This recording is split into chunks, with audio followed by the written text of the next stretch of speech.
Hello students, welcome to Personal Tutor and myself Ayushi, and today we are going to study respiration in organism. Respiration सुनते ही बच्चों को ना डर लगने लगता है कि what is respiration, हमें पता नहीं है respiration क्या होता है. Normally 90% of the student connect respiration with breathing. उनसे अगर पूछो what do you mean by respiration, so they'll say ma'am it is breathing, but no. This is the biggest misconception you have. Respiration is not breathing. Breathing is the process of respiration. वो एक process होती है respiration की. So basically respiration is the process in which breakdown of food with the help of oxygen to get out energy is called as respiration. Respiration are of two type. दो type का होता है. पहला हमारा aerobic respiration. पहला होता है हमारा there are two type of respiration. First is external respiration and second is internal respiration. First is students, it's okay. So first is external respiration and second is cellular respiration. Cellular respiration also known as internal respiration. So what do you mean by external respiration? External respiration is breathing, inhalation and exhalation. Inhalation जब हम हवा को अंदर लेते हैं, taken of air is known as inhalation, and exhalation when we breathe out air is known as exhalation. जब हम हवा को बाहर छोड़ते हैं, that is exhalation. फिर हम आते हैं cellular respiration पे. It is of two type, aerobic and anaerobic. It is not working. Okay, so it is of two type, aerobic and anaerobic. Okay, so what do you mean by aerobic respiration? In aerobic respiration जो खाना है वो टूटता है oxygen की present में, ठीक है. Breakdown of food in the presence of oxygen to get energy is known as aerobic respiration. And what do you mean by anaerobic respiration? Anaerobic respiration is breakdown of food in the absence of oxygen to get energy is known as anaerobic respiration. So clear? What do you mean by aerobic respiration? Aerobic respiration जिसमें हम खाने को तोड़ते हैं oxygen की presence में, and anaerobic respiration जिसमें हम खाने को तोड़ते हैं ऑक्सीजन की एब्सेंस में, ठीक है. तो अब खाना, वो जो हमारा नॉर्मल खाना नहीं जो आप खाते हो, ठीक है. You have learned in 6th class की कॉम्पोजिशन ऑफ फूड होता है जिसमें हम कार्बोहाइड्रेट लेते हैं. कार्बोहाइड्रेट में स्पेशली ग्लूकोज, ठीक है. तो ग्लूकोज क्या है? ग्लूकोज इज अ कार्बोहाइड्रेट जो एज अ बाय प्रोडक्ट हमारी बॉडी जनरेट करती है as a energy food. Okay, glucose is a carbohydrate जो हमारी बॉडी जनरेट करती है through digestion, so it is a carbohydrate. तो हम एरोबिक और एनारोबिक में ग्लूकोज को ही तोड़ते हैं. सी स्टूडेंट, ग्लूकोज कब ब्रेक डाउन ऑक्सीजन की प्रेजेंस में, तो उससे हमको क्या मिलता है? Carbon dioxide plus water plus energy. Hence it is a aerobic respiration. And in anaerobic respiration glucose टूटता है ऑक्सीजन की एब्सेंस में. किस में? एल्कोहल में. किस में? एल्कोहल प्लस एनर्जी में. सी दिस रिएक्शन, ग्लूकोज को हम तोड़ेंगे ऑक्सीजन की एब्सेंस में और उससे हमको क्या मिलेगा?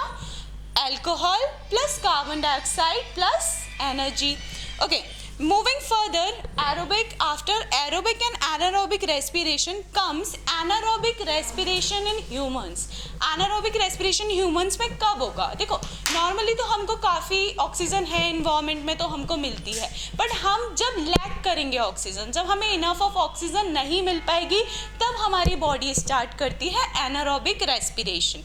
तो नॉर्मली कब होता है? जब आप एक्सरसाइज करते हो तो आप बहुत जल्दी ब्रीथ लेना स्टार्ट करते हो, क्योंकि उसी टाइम आपकी बॉडी को ऑक्सीजन की बहुत ज़्यादा रिक्वायरमेंट होती है और नॉर्मल एरोबिक रेस्पिरेशन से वो रिक्वायरमेंट पूरी नहीं हो पाती. तो has the body started anaerobic respiration. So कहाँ होता है एनारोबिक रेस्पिरेशन? हमारे मसल सेल्स में. कहाँ होता है एनारोबिक रेस्पिरेशन? हमारे मसल सेल में. और हमारी बॉडी उस टाइम पे ग्लूकोज को लैक्टिक एसिड में तोड़ेगी. किस में तोड़ेगी? ह्यूमंस में एनारोबिक रेस्पिरेशन में ग्लूकोज का ब्रेकडाउन किस में होगा? लैक्टिक एसिड प्लस एनर्जी में. Hence the anaerobic respiration in humans होगा ऑक्सीजन की एब्सेंस में. कहाँ पर?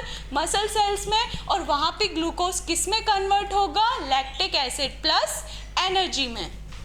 सी, as we can see this equation, underline this please student, it is very important. Like कब होता है हमारी बॉडी में एनारोबिक रेस्पिरेशन? जब हम एक्सरसाइज करते हैं, क्योंकि उस टाइम पे हमारी बॉडी की ऑक्सीजन डिमांड बहुत ज़्यादा होती है. तो वी स्टार्टेड एनारोबिक रेस्पिरेशन. सो उसमें ग्लूकोज किस में टूटेगा? Lactic acid plus energy. अब यू हैव फील, ये आपने ऑब्जर्व करा होगा कि किसी दिन आप ज़्यादा एक्सरसाइज कर लेते हो या ज़्यादा दौड़ लेते हो या ज़्यादा खेल लेते हो तो आपको मसल में दुखना स्टार्ट हो जाता है. उसको बोलते हैं muscle cramps. What do you mean by muscle cramps? जब आपके मसल्स में थोड़ा पेन स्टार्ट होता है. ठीक है, तो वो क्यों होता है? Reason is lactic acid. हमारी बॉडी जो एनारोबिक रेस्पिरेशन करते टाइम लैक्टिक एसिड प्रोड्यूस करती है, उसी से हमें क्या होना स्टार्ट हो जाते हैं? Muscles cramp. मसल क्रैम्प दुखने लग जाते हैं ना. आप बोलते हो मम्मी हाथ दुख रहा है, पैर दुख रहा है, तो नॉर्मली आपकी मदर आपको बोलती होंगी कि हाँ ठीक है, तुमने ज़्यादा खेल लिया होगा, ज़्यादा कर लिया होगा, थक गए होगे, दैट्स वाई. ठीक है, तो उस टाइम पे आप क्या करते हो? उस टाइम पे मसाज करते हो. ठीक है, तो उससे रिलीफ मिलती है. तो मसल क्रैम्प्स का कॉज क्या है? मसल क्रैम्प का कॉज है lactic acid produce in our body during anaerobic respiration. Lactic acid जो प्रोड्यूस हुआ है during anaerobic respiration is the reason for the muscle cramps. अब क्रैम्प्स तो होते हैं, तो उसके लिए रिलीफ के लिए क्या करें? आप रिलीफ के लिए हॉट वाटर बाथ ले सकते हैं. क्या ले सकते हैं? Hot water bath. उसके साथ मसाज कर सकते हैं. नॉर्मली जो हम करते हैं, हमको कुछ दुखता है तो we just you do massage normally, so that's the relief. Clear? So take a bind up. Respiration is of two types, external, internal. Internal respiration is of two types, aerobic, anaerobic. Aerobic in the presence of oxygen, anaerobic in the absence of oxygen. खाने का टूटना energy में. ठीक है, हमारी body में humans में respiration, anaerobic respiration कब होता है? When we didn't get enough of oxygen. जब हम एक्सरसाइज करते हैं या तेज रनिंग करते हैं या बहुत ज़्यादा वॉक करते हैं तो स्टार्ट होता है एनारोबिक रेस्पिरेशन. उस एनारोबिक रेस्पिरेशन में ग्लूकोज टूटता है lactic acid plus energy. Lactic acid plus energy में. सो उसी लैक्टिक एसिड के कारण हमको मसल क्रैम्प्स होते हैं और रिलीफ के लिए हम क्या कर सकते हैं? हॉट वाटर बाथ ले सकते हैं या फिर मसाज कर सकते हैं. Okay, clear? Now comes breathing. Now comes breathing. What do you mean by breathing? ये तो पता ही होगा, सांस अंदर लेना छोड़ना इज ब्रीदिंग. या in this case you are correct. Inhalation and exhalation, the criteria or the process of inhalation and exhalation is known as breathing. सांसें लेना कि एक बार हवा अंदर लेना और बाहर छोड़ना is known as breathing. अब breathing के साथ साथ आता है breathing rate. Breathing rate, you can see in this bold letter कि breathing rate क्या होता है. So breathing rate is the number of times person breathe in a minute. Number of time person breathe in a minute is known as breathing rate. कि हम एक minute में कितनी सांसें ले लेते हैं.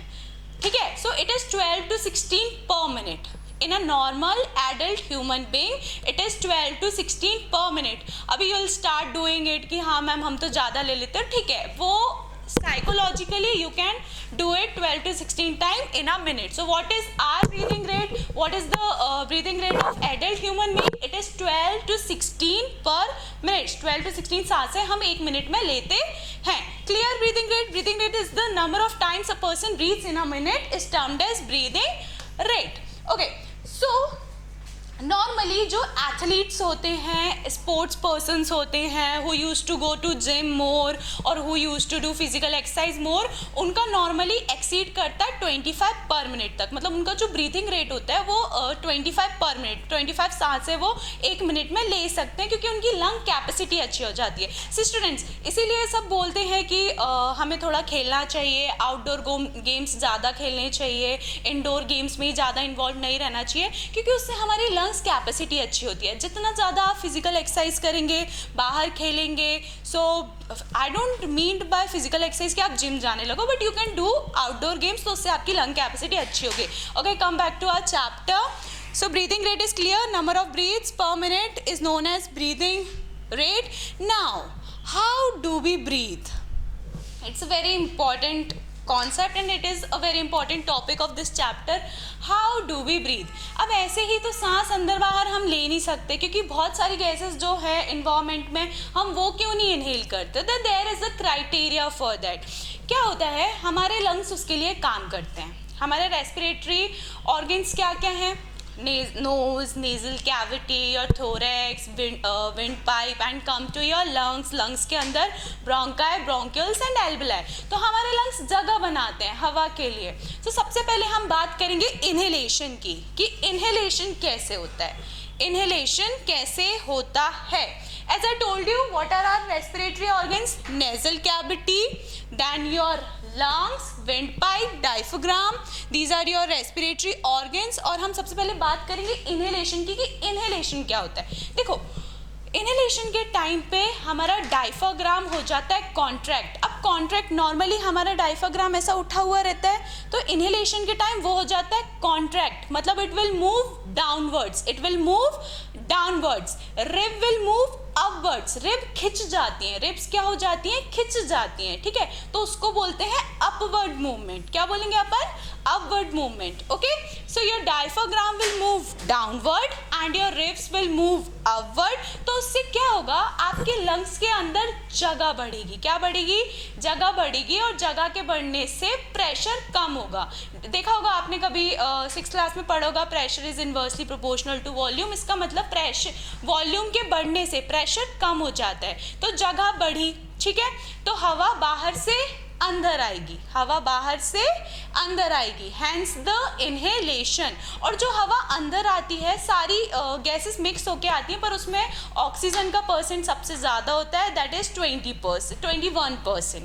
ओके, सो इनहेलेशन फिर से मैं बात करूँ कि देखो, जब तुमको छोटे से रूम में रख देंगे तो बहुत ज़्यादा प्रेशर क्रिएट होता है लोगों के बीच में, ठीक है। और जैसे ही तुमको बड़े से रूम में अगर बिठाल दिया और 2-3 लोग हैं तो कम प्रेशर होता है। इसी की तरीके से लंग्स भी काम करते हैं कि जब उसको प्रेशर कम करना होता है, अपने अंदर का प्रेशर कम करना होता है, तो वो जगह बढ़ा लेता है। कैसे जगह बढ़ा लेता है? डायफ्राग्राम को फ्लैट करके। डायफ्राग्राम नीचे चला जाता है, रिब्स खिंच जाती हैं, उससे लंग्स के अंदर की जगह बढ़ जाती है, तो हवा बाहर से अंदर।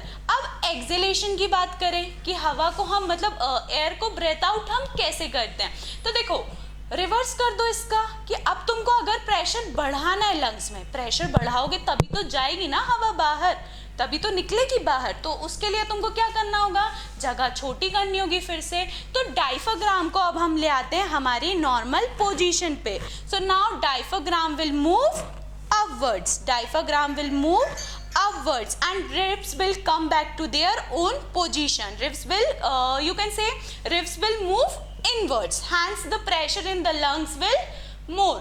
volume कम हो गया, छोटा हो गया, तो अब प्रेशर बढ़ जाएगा, तो हवा अंदर से बाहर। और जो हवा अंदर से बाहर जाती है वो CO2 रिच होती है, कार्बन डाइऑक्साइड रिच हवा होती है। और जो हवा बाहर से अंदर आती है वो ऑक्सीजन रिच होती है। ऑक्सीजन रिच मतलब उसमें ऑक्सीजन ज़्यादा होती है, और जो हमारे लंग से बाहर निकलेगी उसमें कार्बन डाइऑक्साइड ज़्यादा होती है। See, this is very important diagram, ये याद करना है। सारे ऑर्गन्स कहाँ हैं, कहाँ पे सिचुएटेड है हमारी बॉडी में, you should know about this. So okay, this is our nasal passage, nose, this is our nasal passage. Then comes your oral cavity. ये डाइजेशन में आपने पढ़ा होगा सेकंड चैप्टर में about the oral cavity, but today will just discuss about our respiratory system. Respiratory system के main organs हैं, it's lungs, diaphragm, your nasal passage, pharynx and trachea. This is trachea। और एक चीज लिखी नहीं है यहाँ पे कि ये जो ट्रैकिया को कौन लाइन करता है? Rings of cartilage. ये जो ट्रैकिया है ना, उसका सपोर्ट कौन करता है? Rings of cartilage. Okay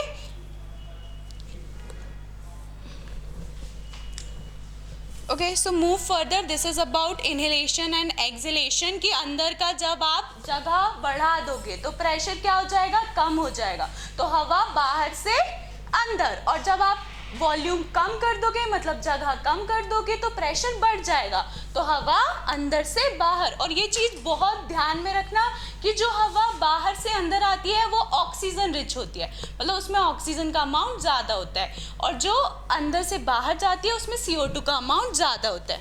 clear?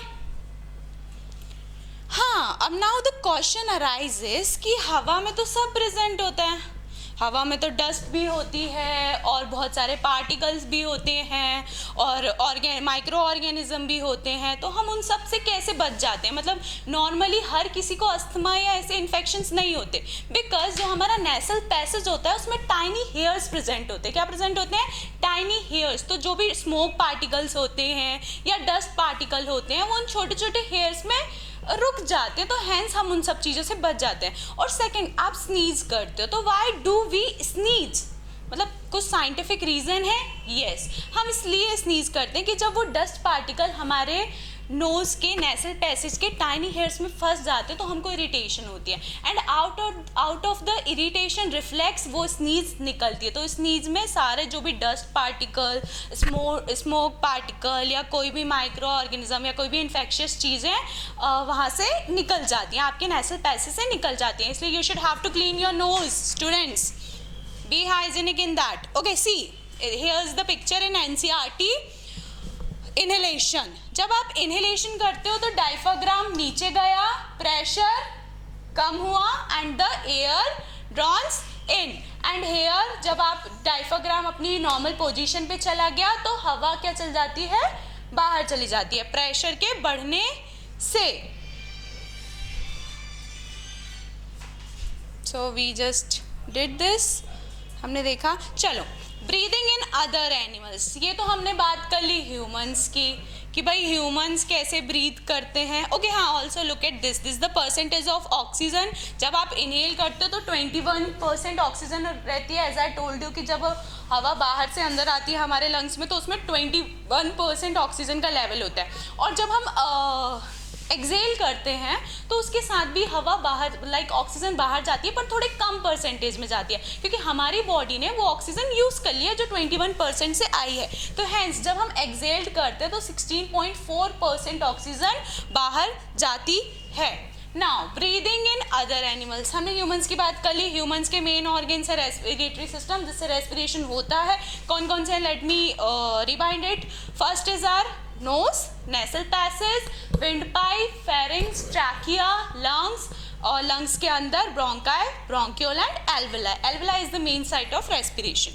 Now comes breathing in other animals. सबसे पहले हम बात करते हैं insects की.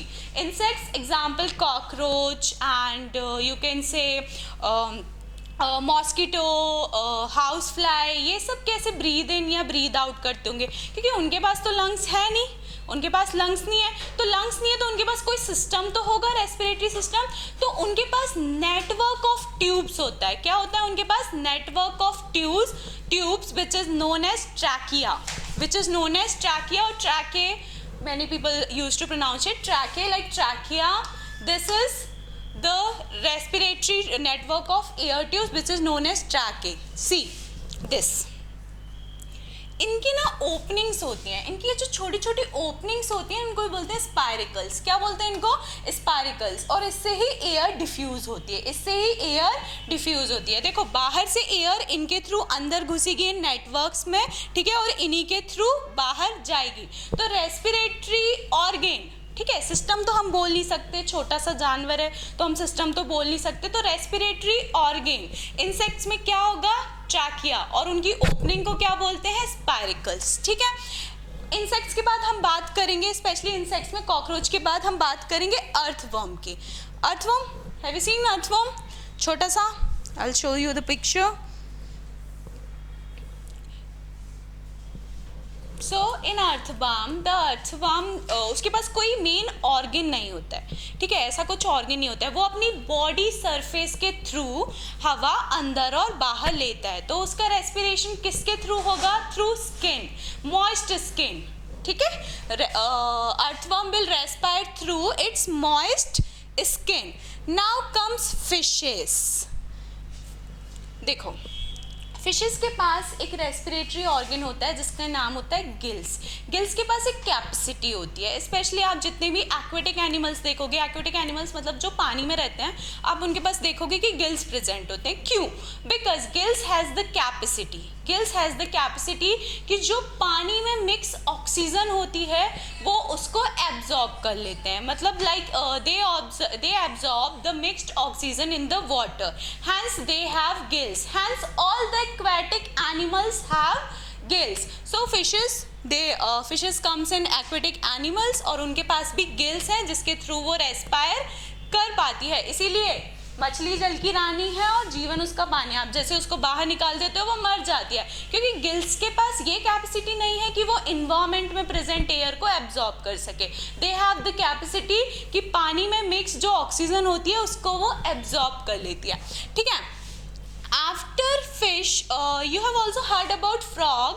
You have also heard about frog कि frog पानी में भी रह लेता है और ज़मीन पे भी सर्वाइव कर लेता है. तो कैसे?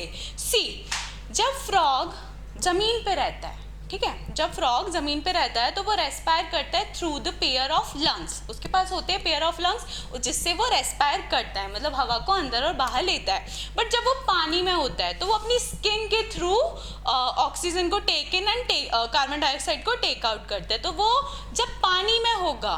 जब वो पानी में होगा तो अपने स्किन के थ्रू रेस्पिरेशन करेगा, और जब फ्रॉग लैंड पे होगा तो पेयर ऑफ लंग्स के थ्रू रेस्पिरेशन करेगा.